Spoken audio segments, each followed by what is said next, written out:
Avec Marie-Monique Robin, parlons net, refait le monde selon Monsanto.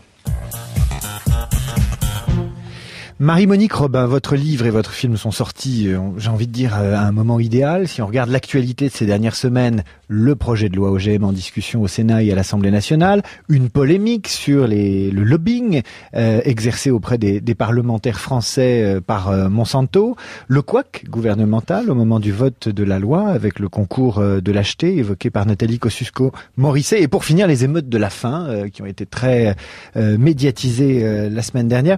On dirait que la réalité a servi la mise en orbite de votre documentaire. Il faut que je réponde à ça. Oui, si je vous dis c'est un hasard, c'était un concours de circonstances qui fait que cette enquête... moi, ça fait depuis 5 ans en tout, avec les 3 autres films que je travaille sur Monsanto, que j'ai cumulé, et je peux pas savoir évidemment que ça allait tomber à ce moment-là. Donc, dans le film, vous dites c'est des champions mondiaux du lobbying. Ouais. Est-ce que vous avez constaté l'exercice de ce lobbying en France, et si oui, comment il s'est exercé? Moi, j'ai entendu Monsieur Jean-François, le sénateur Legrand, dire dans Le Monde notamment que dénoncer les pressions de Monsanto sur ses collègues et dont il dit qu'ils sont intoxiqués. C'est exactement le mot que je pense est tout à fait correct. Intoxiqués par des fausses informations, des chiffres invérifiables qu'on vous balance sortis d'un chapeau, sans tenir compte jamais de la réalité des terrains, de ce que vivent vraiment les paysans sur le terrain. Donc voilà, j'ai entendu Gros Didier aussi, le député, dire la même chose, dire aussi que la FNSEA avait menacé de saccager les permanences des députés qui voteraient contre la loi. Donc on est dans une ambiance. Et j'imagine qu'il y en a d'autres. Tout ce que je note moi, c'est que j'avais ce matin un journaliste de Perpignan, parce que je vais à Perpignan tout à l'heure, qui me disait: je suis très étonné parce que les 2 députés de ma de Perpignan se sont abstenus, c'est absolument incroyable. Voilà. Donc heureusement, il y en a qui commencent à s'interroger, se dire qu'il faut prendre le temps, qu'il faut faire les études dont j'ai parlé tout à l'heure, qui n'ont jamais été faites, je le dis, je le redis, et examiner plus près le problème de la responsabilité en cas de contamination, parce qu'elle est effectivement totalement incontournable. Et voilà. Alors moi, je n'ai pas enquêté précisément sur ce que fait Monsanto en ce moment. J'ai beaucoup d'autres choses à faire. Mais ce qui est sûr, c'est qu'il y a au moins 2 témoignages qui indiquent que... mais je vois très bien. Dans le film, vous dites carrément, ils proposent de l'argent, ils font de la corruption. Enfin, c'est ce que vous dites. Je parle, il y a 2 cas de corruption au Canada, donc attention à ce qu'on dit. Au Canada, il y a une tentative de corruption qui a été évidemment confirmée par une commission sénatoriale. C'est pas très ancien, parce que ça fait moins de 10 ans. Et puis là, ils viennent d'être condamnés en Indonésie. Ils ont corrompu une centaine de hauts fonctionnaires pour imposer le coton BT sur leur marché en contournant les lois en place. C'est la commission de New York, vous savez, de la bourse de New York, qui les a condamnés. Donc tout ça, je le mets dans mon livre, j'ai tous les documents. Ils ont été condamnés pour ça. Qu'est-ce que vous voulez que je vous dise? David Martin Castelnau, causeur.fr. Je suis d'autant plus sensible à l'argument de la confusion comme stratégie que, en tant que buveur de Coca Zéro ou Coca Light, je ne sais toujours pas, 30 ou 40 ans ou je ne sais pas combien de décennies après son introduction sur le marché, si l'aspartame c'est cancérigène ou pas. Donc je comprends les dégâts que ça peut faire dans le débat. Mais j'ai quand même une question qui est sur la France. La France, c'est la 2e, si je ne m'abuse, puissance agricole du monde. Premier exportateur pour ce qui est des... Bon, première exportatrice, 2e producteur. Bon, c'est un pays de longue tradition de débat, de polémique, etc. Comment vous expliquez, puisque je vois dans votre documentaire que tout est accessible d'un clic, sans code secret, sans etc. Comment vous expliquez que, autrement, je veux dire, par le fait qu'on ne sache pas vraiment encore, comment vous expliquez que les députés, les parlementaires, les intellectuels, les chercheurs ne se soient pas mis d'accord sur une version commune de la façon dont il faut tester et introduire les OGM, autrement que par le fait qu'on ne sache pas, on soit à un moment de la science où on ne sait pas. Est-ce que vous pensez que ça résulte simplement d'une stratégie de lobbying qui joue la confusion, ça peut marcher, ou alors qu'on est simplement à un moment de la connaissance où on ne sait pas? Non, attendez. Moi, je vais vous expliquer comment le principe d'équivalence en substance qui fonde, c'est ce que j'explique dans mon film et très en détail dans mon livre, qui fonde toutes les réglementations, a été adopté, d'accord, par Monsanto, pour résumer, parce que c'est un ancien avocat de Monsanto qui l'a rédigé au sein de la FDA avant de devenir vice-président de Monsanto. Ça, personne ne peut attaquer ça. On l'a repris, ce principe d'équivalence en substance, et qui, grosso modo, dit un OGM est équivalent donc à une plante conventionnelle, c'est pour ça qu'il n'y a pas besoin de faire de tests. En Europe, on a un petit peu affiné le processus, si j'ose dire, parce qu'on demande tout de même au cas par cas aux fabricants de fournir des études sur leurs produits. D'accord ?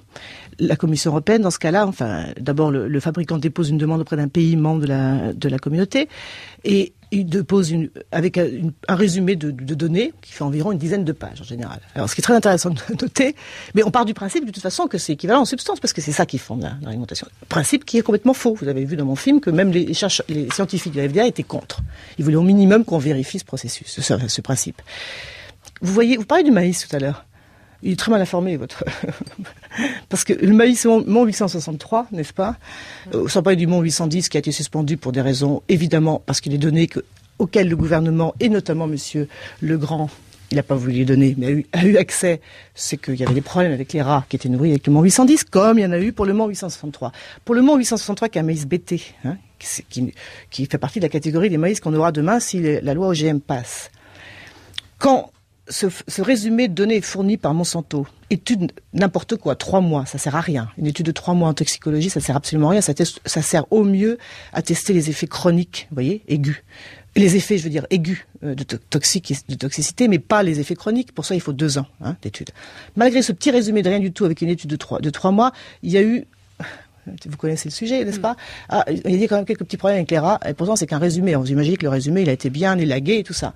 Il a fallu que le gouvernement allemand, et Greenpeace d'ailleurs, mais le gouvernement allemand contraigne Monsanto devant les tribunaux. Monsanto ne voulait pas donner les données brutes de l'étude, Et ils ont été obligés de le faire. Ils ont invoqué le secret commercial. Vous vous rendez compte un petit peu, on est en train de parler de produits toxiques, Et finalement, ils ont été contraints par décision de justice à Munich de communiquer les données. Et comme par hasard, ces données ne faisaient que confirmer, en plus ils avaient triché sur l'analyse statistique, etc., ne faisaient que confirmer les inquiétudes qu'il y avait au départ. Et on l'a passé sous le tapis. Au lieu de se dire, à chaque fois qu'on demande des données brutes, on se rend compte, avec des études de 3 mois qui servent pas à grand chose, je veux dire, encore, qu'à mesurer les effets aigus.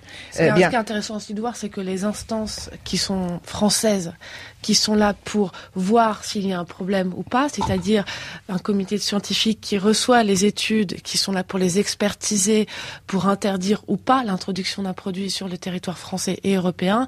En l'occurrence, par rapport à cette étude du M863, en dépit du fait qu'il y ait vraisemblablement eu des vrais problèmes sur les rats, de conséquences physiques, qui sont aujourd'hui confirmées, le comité français a dit il n'y a pas de problème.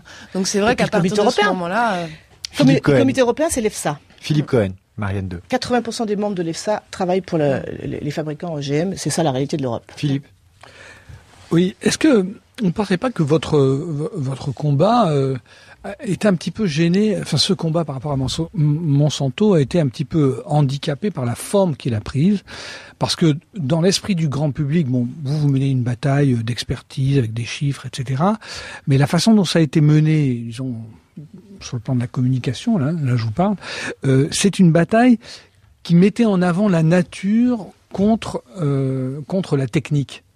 Et que si. J'ai pas du tout parlé de nature dans mon document. Non, mais je ne parle pas de vous. Mais attendez, excusez-moi. Avant vous, il y a quelqu'un qui s'appelle José Bové, par exemple, qui a mené toute une bataille sur Monsanto. Vous êtes au courant de cela. Il y a des faucheurs qui ont été, qui sont intervenus, etc. Je vous pose une question, non pas pour mettre en doute votre thèse, mais une question de stratégie. Admettons, je suis dans votre camp, je suis d'accord avec vous, mais je vous dis. Est-ce que vous croyez pas que votre combat est gêné par ceux qui se contentent de le mettre sur l'axe nature-technique? Premièrement, moi je mène pas de combat. Moi je suis journaliste. J'ai fait ce que personne n'a fait depuis sur ce sujet, jamais. Jamais personne s'attaque au principe d'équivalence en substance. Il peut y avoir des journalistes qui mènent des combats. Albert Camus menait des combats. Oui, non, mais moi je mène pas de combat pour mener un combat. J'ai pas fait ça pour mener un combat. Donc c'est ça que je veux dire déjà clairement. Moi je voulais savoir. Je suis fille d'agriculteur. J'avais rien contre les OGM. C'est ça qui est intéressant dans mon affaire, c'est que moi je suis fille d'agriculteur et j'étais même pas du tout intéressée par ce sujet parce que je pensais, comme le dit la propagande notamment de Monsanto, que effectivement un gène de plus, un gène de moins, ça change pas grand-chose. Donc moi j'ai même pas au début cherché à travailler sur les OGM, mais cherché à travailler sur la biodiversité parce que c'est ça qui m'inquiétait. Et c'est en travaillant sur la biodiversité, c'est ce que j'ai expliqué tout à l'heure pour Arte, qu'à chaque fois je tombais sur les OGM et que j'ai commencé à me dire il y a des problèmes avec les OGM et il faudrait savoir exactement ce qu'il en est. Donc voilà, j'ai pas mené de combat, moi, je n'ai même pas de combat. Maintenant je suis convaincu effectivement, que les OGM de Monsanto, qui sont ceux qui existent, encore une fois, et pas les autres, dont on ne sait même pas ce que c'est des chimères, ils n'existent nulle part pour l'instant, depuis 20 ans on les promet, mais ils n'existent pas, et on n'en veut pas, parce que c'est dangereux pour l'environnement et pour la santé des hommes. En tout cas, il y a beaucoup d'indices qui l'indiquent, et tant qu'on n'aura pas le courage, nous les citoyens, d'exiger qu'il y ait de vraies études toxicologiques de 2 ans qui soient menées, je le redis et je le répète, eh bien, on est en droit de s'interroger sur pourquoi on ne les fait pas, ces études. Vous vous rendez compte que vous mangez un soja qui a été arrosé de Roundup, Roundup, dont vous avez compris que Monsanto vient d'être condamné pour publicité mensongère en France et encore plutôt aux États-Unis, Roundup qui sera interdit un jour en raison de sa haute toxicité, comme a été interdit le 2,4,5-T, autre herbicide de Monsanto, eh bien, ce soja est arrosé de Roundup. On n'a même pas testé ce que ça faisait de bouffer un grain de soja arrosé de Roundup. On est dans l'intoxication au sens premier du terme. De la même façon qu'on n'a pas testé ce que vaut d'avaler un verre de Coca Light. Est-ce qu'il faut tout tester? Parce que si on commence à tester le soja... Vous savez ce que c'est que le Roundup? Oui, c'est un produit cancérigène. Ou les téléphones portables. Pour revenir à l'actualité de la semaine dernière, les émeutes...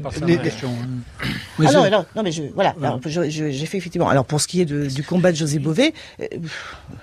il mène son combat, c'est très bien. Moi, j'apporte un témoignage de journaliste qui a fait le tour du monde pour aller voir la réalité des OGM 10 ans après, depuis qu'ils sont dans les champs. Alors, je sais pas en quoi. Enfin, d'ailleurs, le succès de l'enquête prouve qu'il y a beaucoup d'intérêt pour ça. Je comprends pas votre question, en fait. Elle est simple, c'est que une bataille d'opinion se gagne ou se perd. La bataille d'opinion, elle est gagnée, là. Je suis même pas. Sinon, on ne peut pas parler si vous interrompez à chaque fois.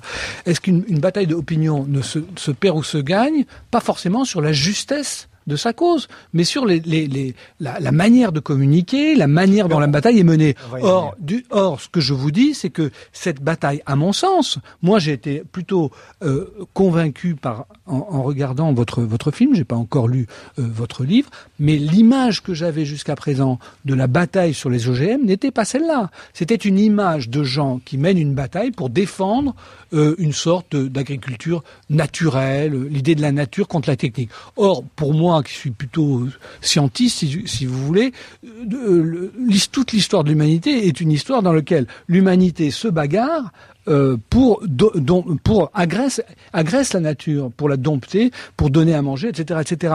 Donc, si on place le débat, vous voyez ce que je veux dire, la bataille sur ce terrain-là, je suis, voilà, j'ai pas été très convaincu par les naturalistes.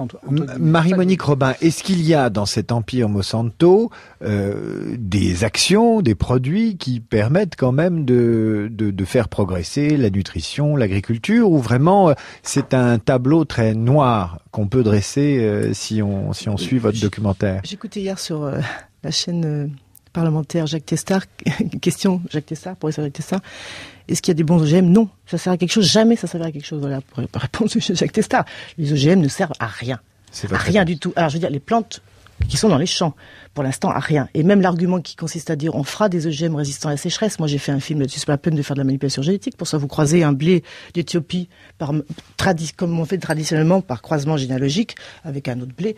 Non, la question des OGM, si vous voulez bien comprendre une chose, le seul intérêt de Monsanto pour les OGM, ce sont les brevets qui vont avec. Parce que si vous croisez un blé d'Éthiopie, comme je viens de dire, avec un autre blé pour faire un blé qui sera résistant à la sécheresse, il n'y aura pas de brevet là-dessus. Ça veut dire qu'une des motivations, un des grands arguments qui est donné par la recherche sur les OGM et leur expérimentation, c'est quand même la lutte contre la faim. Alors ça, c'est un des arguments de communication. Oui, je suis remonté à ça. C'était une agence de communication britannique en 1999 a mis ça dans l'oreille de Monsanto. Ils ont fait une campagne ici, en Angleterre et en Allemagne. Avant, Monsanto n'avait jamais parlé de ça. D'ailleurs, les archives que vous voyez dans mon film, vous voyez, dès 1987, ils travaillent sur, on voit Bush dans les labos, c'est des archives exceptionnelles. Dès 87, ils travaillent sur un OGM résistant à un herbicide. Parce qu'ils ont compris, d'abord, ils continuaient de vendre l'herbicide et ils allaient perdre leur brevet sur le Roundup. Donc, c'est fait pour vendre des herbicides. Ils n'ont jamais eu aucune autre idée et d'ailleurs depuis ils n'ont rien fait d'autre. Donc c'est un argument fait par une agence de com, ça. Et moi je retrace l'histoire de cette affaire. On est dans le plein greenwash, vous savez, refaire l'image des grandes compagnies qui ont pollué la planète entière, et parce que c'est pas la seule, Monsanto, en mentant aux citoyens, en mettant des produits pas testés qui nous entourent tous dans la vie quotidienne d'ailleurs, il y en a partout. Et donc il y a eu toute cette tendance de ces grandes multinationales de, vous voyez, le lavage de cerveau écolo. Voilà. David Martin Castel, causeur.fr. Indépendamment de votre thèse, que vous demandez, je crois, ne peut que faire l'unanimité, c'est-à-dire que les choses soient testées avant qu'elles soient données à manger ou mises en vente. Ça, effectivement, vous faites appel aux citoyens. Moi, je repose ma question parce que sans doute pas bien compris votre réponse tout à l'heure. Comment, dans la deuxième puissance mondiale de production, première exportatrice, avec une vieille tradition d'enquête et de politique et de polémique, avec un gouvernement où au sein du gouvernement, une ministre s'en prend sur ce sujet à ceux qui ne sont pas d'accord de façon très très très virulente, comment vous expliquez que ce que vous demandez ne soit pas encore mis en œuvre autrement que par la corruption ou la stratégie de confusion? Moi, je n'arrive pas à comprendre ça et je vais vous le dire. Pour tout vous dire, je n'arrive pas à y croire simplement. Mais peut-être suis-je naïf, je n'arrive pas à y croire. Non, mais c'est bien. Qu'est-ce que je vous dise? Quand vous entendez Christian Jacob à l'Assemblée nationale qui dit un mensonge, mais un mensonge énorme, alors soit il l'a fait exprès, et dans ce cas c'est grave, ou alors il est très très intoxiqué, comme a dit le sénateur Legrand, quand il dit il n'y a pas de problème de contamination, parce que ça c'est un problème majeur. Avec ce qui il y a des hommes politiques dont vous êtes persuadés qu'ils sont payés ou qu'ils ont été payés comme aux États-Unis, parce que dans votre documentaire on a le Canada et les États-Unis, encore une fois la deuxième puissance de production et la première d'export, il n'y a rien dessus. Est-ce que vous avez des noms de ministres qui sont passés chez Monsanto des officines, ou dont les relatifs, enfin les gens, l'entourage est payé par Monsanto? Est-ce que je vais vous dire que Anne Venman, qui était la secrétaire d'agriculture de Bush, était une ancienne patronne. Je vous parle en France, madame. En France, je dis que j'ai pas travaillé sur, je sais pas moi, faites votre travail, j'en sais rien. Mais vous disiez, non, pour l'instant, on questionne votre travail, madame. Non, attendez, on parle de la première. Vous évoquiez Christian Jacob et David vous a coupé. Christian Jacob. J'ai répondu, Legrand, j'ai parlé de Grosdidier, j'ai dit qu'ils ont eux-mêmes dénoncé au monde. Je viens d'en parler pendant 10 minutes, là, des pressions exercées sur eux et des menaces de saccage de la permanence. Non, mais attendez, les menaces de saccage venant des agriculteurs, il y en a absolument sur tous les sujets et vis-à-vis de tous les hommes et femmes politiques. Et les députés, voire des ministres, comme ça a été le cas du gouvernement récemment, qui prennent position contre les OGM, il y en a tout autant qui s'expriment à l'Assemblée de façon verte ou même dans les pages du Monde. Donc moi, ce que je vous dis simplement, c'est comment et qui est payé ou accompagné, chouchouté par Monsanto en France. Mais vous invoquez, vous en appelez aux citoyens, je suis d'accord avec vous. Moi, je ne veux pas qu'on mette dans l'assiette de mes enfants, j'en ai 2, n'importe quoi. Donc je suis d'accord avec vous pour le test, je suis d'accord. Je vous dis simplement, maintenant, en tant que citoyen, je vous dis, comme jadis à la tribune, des noms.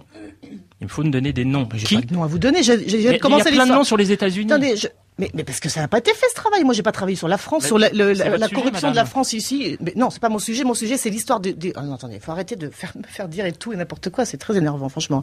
Alors, non, mais c'est vrai. L'histoire, c'est comment Monsanto a imposé les OGM sur le marché. D'accord? Et c'est le portrait de l'entreprise. Je peux pas tout raconter et aller voir en France et aller voir, etc. Si vous lisez mon livre, je parle de l'Europe. La France est la première puissance exportatrice. J'ai pas travaillé sur la France. Faites-le, monsieur. Mais non, c'est votre sujet, votre enquête. Mais non, c'est pas mon sujet. Mais pas du tout mon sujet. En plus, mais attendez, mon sujet, il est fini depuis 6 mois. Vous me parlez de quoi, là?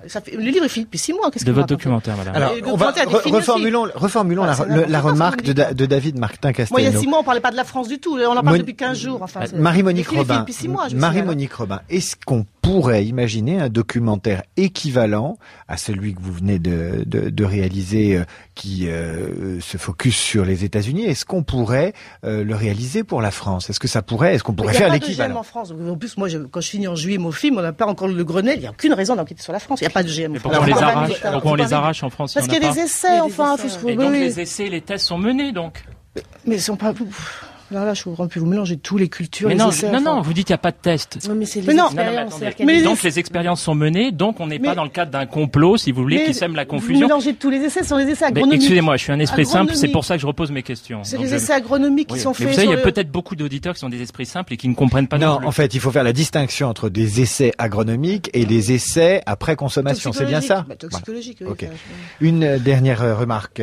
Oui, dernière et qui me semble finalement assez importante, c'est qu'on voit que le début de cette conversation monte en ton. C'est des questions aussi glissantes que ça. Est-ce que parler de Monsanto, parler des OGM, est-ce qu'on est sur un terrain explosif tout autant qu'on en a l'impression pendant cette conversation? Bien sûr, l'enjeu est de table, mais on vous sent, ce que je veux dire par là, c'est que j'imagine que vous avez accumulé une série d'interviews dans les médias par rapport à votre livre et par rapport au documentaire. Est-ce que tout d'un coup, vous attendiez à autant de passion? Ouais. C'est toujours comme ça avec ce sujet. Mais en même temps, je déplore vraiment que les gens ne travaillent pas plus, et notamment les journalistes, sur ce sujet. Ça, c'est vrai. Pas savoir la différence entre un essai agronomique et un essai toxicologique, c'est ce qu'on va manger nous les enfants, ça me paraît très grave. Mais voilà, je le dis très très simplement. Et voilà. Et j'ai toujours pas fini l'histoire de Jacob, parce que c'est comme très typique de ce qui s'est passé au sein de l'Assemblée nationale. Monsieur Jacob déclare à l'Assemblée nationale, sur France Info d'ailleurs chez vous, dans un débat à 10h15 avec Yves Cochet en face, il n'y a pas de problème de contamination. La preuve, au Mexique, les OGM cohabitent avec les plantes conventionnelles depuis 10 ans. Ils sont interdits, les OGM, au Mexique. Interdits pour protéger la biodiversité. Vous entendez ça à l'Assemblée nationale, vous vous dites soit ce monsieur ne connaît rien à ce sujet, soit il est manipulé avec des fausses informations. Et c'est gravissime, quoi. C'est vraiment gravissime. Voilà. Et c'est un exemple parmi d'autres. Mais il y a eu des énormités, quand il dit Bernard Debré qui parle de la vigne qui était OGM depuis le début du XXe siècle. Vous avez envie de rigoler, quoi. C'est absolument inouï. Voilà. Qu'est-ce que vous voulez que je vous dise? Ils connaissent pas, ou ils travaillent pas, ou ils sont manipulés. Avec Marie-Monique Robin, Parlons Net refait le monde selon Monsanto. Parlons Net.